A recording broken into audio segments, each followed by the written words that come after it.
A system failure causes a truck to get stuck on an active rail line, with a train fast approaching, it being up to this man in green to save them. Probably would do a better job at it, and with more time to spare if he wasn't just, standing there.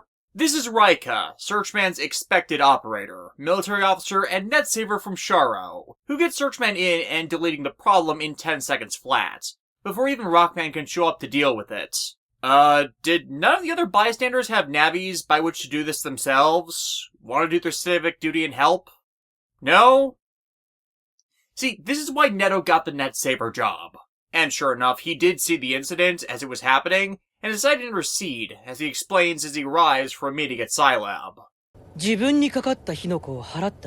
Which is why Hiroyuki has never played a bombastic character ever, despite his name, if written with the correct kanji, being translatable as Brave Hero. The closest he's gotten is Drill Boy in J-Decker, Tekkaman Dead End in Tekkaman Blade 2, or the biological CPU Clotho Brewer in Gundam Seed, where he was a glorified taxi driver for the Calamity Gundam while he piloted the Raider.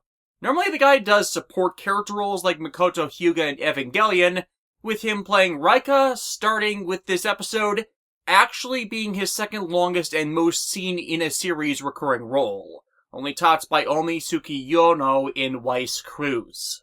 Rika is here for training, both to give and receive. Since Neto's been the vanguard for the anti-Darkloid efforts, he can thus learn what's effective against them, and also to help guide the younger Neto in some battle tactics he just doesn't see due to youth. Or at least that was the purported intent. But Rika and Neto's personalities end up clashing rather heavily, as Rika is hyper-focused on the job in a way that just is not healthy. Then again, Rika is from his country's military, so there is a level of strictness expected. But as I said in Battle Network 4, it is ridiculous to expect a soldier's level of self-discipline to be present from not only civilians, but children. Though to be fair to this incarnation, Rika does not start out like that kind of asshole. He's mostly cordial, right up until the point he has cross-fusion demonstrated to him, as he deems it a pointless tool.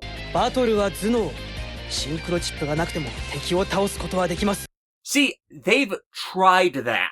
And well, you've not had to deal with fighting a guy that has torches that can melt steel built into him, or the rabid animal, or the guy that can drop a bowling ball the size of a house on you. And they have had zero luck shutting down the dimensional area converters while they are independently active. So it's not like you could just send a Navi in to do that, or use the converter themselves to realize their partner Navis in the real world, since they can't figure out how to do that. Especially since doing any type of esoteric tactic leaves the person pulling that off more exposed to unnecessary risk themselves. Sometimes the best solution to deal with a crisis is a simple one, and that means fighting the enemy on their terms through a direct confrontation, which the synchro chips in this series allows for. Any competent strategist and tactician knows that's sometimes required, and the best way to go about doing so is finding a way to flip the script in your favor, which normally is by the use of battle chips in this universe. Now, I'm not saying that it's wrong for them to consider other alternatives outside of cross-fusion, since there are only 2 people who can currently use it, and they're both preteens. And Rika suggesting to do so actually does pay off later. But the way it's delivered is key to why being less of an asshole is part of Rika's longer character arc, helped by him getting a synchro chip of his own in Rockman's stream. For Rika is one that believes in having faith in one's own skills and trained abilities above all others. That reliance on others who can fail in the field can be a weakness, as is placing your own ability to achieve a goal in the hands of someone or thing you have no control over. That you can only rely on faith and hope that they will pull their own weights, and people can let you down at the worst times when you may need support. Someone in the military, where the military-industrial complex and human error can cause so much unnecessary loss of life, with that context, Rika's viewpoint is legitimate. And not help that, again, Neto is a civilian child who isn't known for being disciplined, and Rika's only had a limited interaction with him, so how is he supposed to know that Neto saved the world twice already and has a history of being a dependable person when the chips are down? Outside of, as always, when certain writers on the show decide to write him as a meritless idiot, which Masaharu Amiya thus far hasn't been, having written the previous netbowling episode and Searchman's solo introduction episode. And keep in mind with this, all of that characterization I just spouted about Rika, it's all in the subtextual stuff. How you read how he acts in context to who he is. His backstory, and how he acts with those around them. And you can't really say that Neto's being a jerk about this either to inform why Rika would be dismissive to his ability. In fact, this is one of the episodes where Neto is at his most self-aware of his shortcomings. Rika has just not been in a situation where he'd see the prevalent need for the tech, in part because it's not exactly something that can be made standard issue with the Navi synchronization requirement. It's only when he starts insulting Neto's intelligence for wanting to use a screwdriver to put in place a screw do things get more antagonistic between them. Not helped in this case by the Dark Lord of the Week being the sycophantic Video Man, allowing studios back to do a few famous film parodies, including a riff on the Bond movie opening gunfire sequence, The Matrix's bullet time, Kiki's delivery service, and so on. Video Man throwing the local system servers for a loop to try bringing theatrical effect to life for the audience. Video Man is surprisingly happy about killing the radio star. Neto and Rika are deployed to deal with him, Rika insisting on showing what he means by fighting with one's head first, showcased by Rika using Searchman to open a locked door, while Neto just bashes another open with a sledgehammer. Okay, this is a bad example, considering Neto has used Rockman that way to open locked doors before, not to mention his net saber authority to get around security locks in the event of emergencies like this. The only reason he'd need to bash a door like that open is if the security system were analog, i.e. there being no electric lock on it, only a physical one. Thus, it's a very bad use of execution contrast, as Rika's way is the only way Neto would normally use. And worse, this pissing contest Rika's engendered is putting people in danger, as Video Man literally turns up the heat on them, due to the whole event splitting the party when they could be working together to resolve it, especially since Video Man's ability to copy film effects can be pretty terrifying, especially when the effects in the film can be truly brought to life.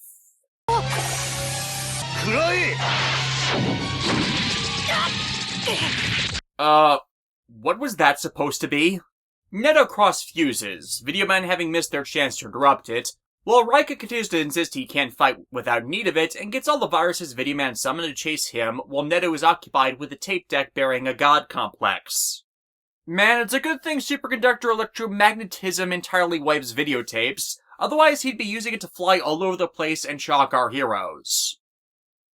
Video Man's voice actor Tomomichi Nishimura is most known for playing D. Vega, aka M. Bison, in the Street Fighter games and anime. Not sure if he did voiceover for the live-action movie for the Japanese dub, but he probably did. But yeah, Rika's means of fighting here are to use the same virus diversion tactics that Neto has already used previously to avoid and temporarily disable viruses from pursuing him or others, while Searchman pins down the real physical location of the dimensional converters and leads Rika to the closest one, while Neto in turn has something of a difficult time with Video Man. After all, videotape was, even in the 2000s, moving towards being an anachronistic technology. Thus, in all-digital world like Neto, he's basically the equivalent of a kid now. Thus doesn't know or realize that the best way to deal with a tape deck monster is to get it soaking wet as it ruins the quality of the tape. Then again, you could still probably get that logic from adhesive tape and relating it that way, simply due to the name. But they weren't exactly the same thing, especially since film reels sometimes did need to be developed by processing them with liquids before it would be in any shape to be usable. I don't know, it's just not a lot of people realize the effect moisture has on film, unless they've watched a lot of lost film documentaries, such as the one concerning the missing Doctor Who episode mess, where it's unlikely to find any more of them due to how old the film stock is, and how quickly film quality degrades if it's not stored properly. But yeah, Video Man mad over that.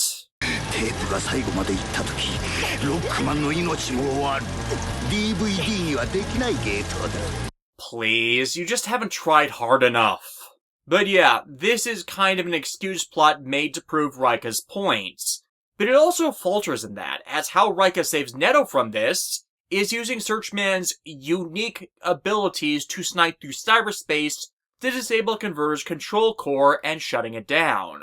But again, as I've said, that ability is hyper-specific to one Navi and operator, which completely refutes Rika's previous argument about using every resource available. Other Navis, including Rockman, have tried this and not gotten that to work. It's not something that can be used or done by anyone and everyone, which the synchro chips, once their usage limitation is addressed, can eventually be made to be such a solution and would have been had the Dark Lords not stolen the first batch of the chips. And operators can be trained to raise their synchro rate with their Navis to be able to use them. But Rika's way? That requires an even greater hyper-specialization that very few Navis and operators are capable of, because that trained skill set is in part instinct and talent. Thus his attempt at Aesop, use your head, not brute force, is not really applicable here. Yes, he saved the day, but he saved the day using means that only work for him and his Navi. He at no point showcases that his method would work for everyone. And the parts of it that would be plausible for other people to do, we've already had it shown that other people have been doing that, and it hasn't worked. And moreover, Rika only shut down one of the generators, not all of them. Meaning the area that the dimensional area covers should just shrink and not shut down entirely as the other converters work together to cover a larger area than any single one of them would allow on their own. Finally, on top of that, Rika didn't actually defeat the realized Navi this way, just shove them back onto the net where they can just freely retreat now that they've lost what they feel is their advantage. It resolves the crisis only in the short term, but makes him applicable to the same criticism he was lobbying at the use of cross-fusion in the first place. Has doing things that way helped much in countering and defeating the Dark Lords they're facing? And the answer to that is no. His way wasn't really any better. It's just patching over the problem and treating it as if it's the same as it is being resolved. Whereas Netto? He's deleted 2 Dark Lords this way already. Thus, Rika's chewing out of Netto as incompetent at the end here, it feels deeply wrong. Well, yes, his action saved Netto against an enemy neither knew how to face down properly. It was done so through hyper-specialized means of someone with deep training as a soldier, who never actually fought the enemy he said he was capable of fighting. Thus at no point wins this argument over what's needed to face down the Dark Lords. The wrap-up. We have no moral theater, for Rika's entire argument on why synchro chips aren't needed actually is not showcased as he's not shown actually succeeding at any fight with realized Navis or viruses. We have video killed the radio star, and yes, I know I used that joke already, but it is just that appropriate for Video Man. We have Homage Hunter, for catching all of Video Man's cinematic sight gags. Not much more to say on this one that I didn't already, especially since this is actually a 2-part episode, which we'll be getting followed up on next time. What I will say that I didn't before is if Rika at any point went into this with a respectful air, he wouldn't have just been stubborn about his views, but showed why they had merit, and offered in the end to assist Netto in thinking more actively, so he could use that in addition to his abilities with cross-fusion in the event it became unavailable, which is something that happens in the future. It would have kept the pair on better terms and built a better foundation, instead of having to start over again, as they'll be shown needing to do.